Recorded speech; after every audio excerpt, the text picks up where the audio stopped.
So, good day. My name is Jer Jimena.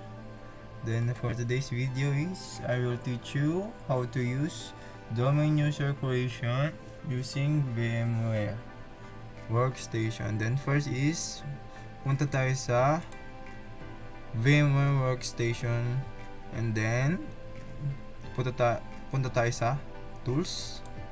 Click natin, hanapin natin yung Active Directory Users and Computers. And ito siya. Click natin. And then, may makikita tayo na yung domain natin na which is jerjimena bsit4c.com. Then, click natin tong nasa gilid ng jerjimena bsit4c.com. Then, click natin users. So, dito gagawa tayo ng panibagong users. Then, right click natin. Then, click new. Hanapin natin yung user. Then, dito, hinihingi niya yung pangalan. First name is, my name is JR. Last name is Jimena. User logo name, which is JR. Then, next. Password is, lagyan na natin is new user 123. Then sa confirm password is ganun pa rin is new user 123. Then uncheck this user must change password. Kung pwede mo rin lagyan siya ng user cannot change password, then password never expire, account is disabled. Then next natin. Then full name is JR Jimena. Username JR, then JR Jimena bsit4c.com. Then click finish. Dito, may makikita na natin dito yung user na ginawa natin, which is JR Jimena. Then we will create another user which is IT personal. Then right click, then new user, then first name is IT personal, then IT personal,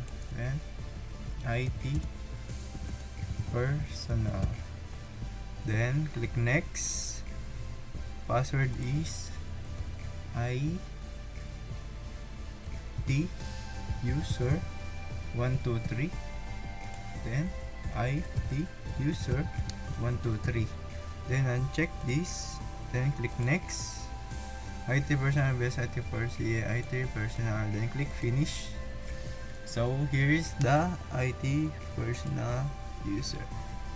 And then let's create another user which is user clerk.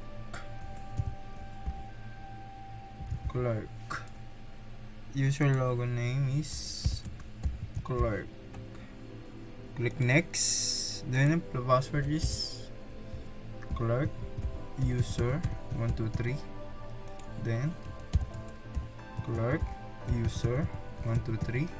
Uncheck this. Then click next. Clerk jerjimena bsit4c.com. Then click finish. Policy doesn't require. Okay, so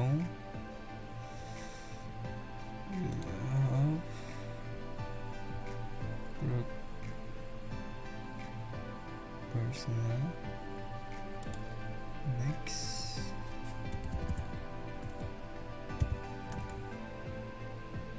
Clark.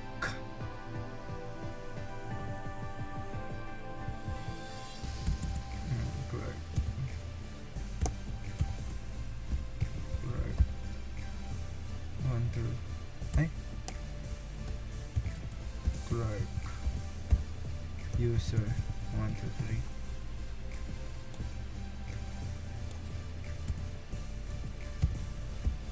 Clark user 123. Then next, click finish. So meron na tayong tatlo. Jerjimena, IT personal, then clerk. Then after that, we'll create group, then just repeat, right click new, and then click group. Then I will set the group name is group the department, the group department securities, the group department, then global default, then click OK. Meron na tayong group. Then we'll create, and then we'll create a shared folder. Right click, then new. Here sa pinakadulo, click shared folder, then name is shared folder. Network is /gr Mina best IT 4c.com /share. Then click OK. Then after that, click natin yung IT personnel. Then right click properties. Then may makikita tayo dito na here, member of. Click natin. Then just click add. Then group.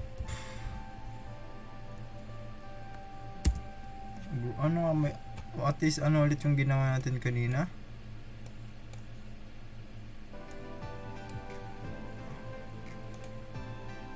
Yun, group department, check names, then click OK, then apply, then click OK. Then another is clerk, right click, then properties, then member of, then click add, then group department, check names, then OK.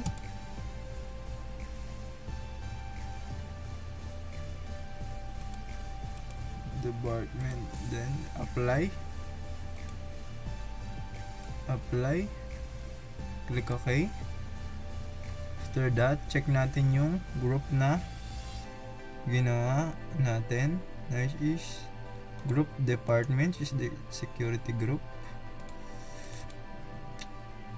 The members, andito na, clerk, and then IT personnel.